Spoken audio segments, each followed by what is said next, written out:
Halos maiyak ang 29 anyos na suspect na si Hansley Noel Macaraig matapos dakipin ito ng mga tauhan ng Baler PNP Drug Enforcement Unit at Provincial Drug Enforcement Unit sa ikinasang bypass operation ng mga otoridad bandang alas 10:05 ng gabi nitong linggo sa Purok 5, Barangay Pingit, Baler, Aurora.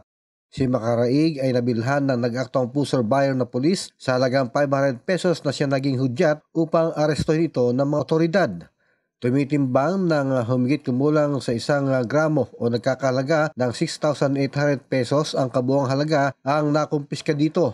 Ayon kay Baler PNP Chief of Police Major Eduardo Mendoza Jr., si Macaraig ay nakatala sa kanila sa street level drug pusher. Magpapatuloy daw ang kanilang anti-illegal drug campaign upang maputol ang ganitong gawain at bahagi ng kanilang pagtugon sa programa nila sa kasimbayanan at buhay ay ingatan, droga ay ayawan. Nakatakdang dalhin ngayong araw na Martes sa pananawigan Tagausig si Macaraig sa kasong paglabag sa Section 5, pagbebenta at 11, pagdadala ng droga ng Republic Act 9165 o Comprehensive Dangerous Drug Act of 2002.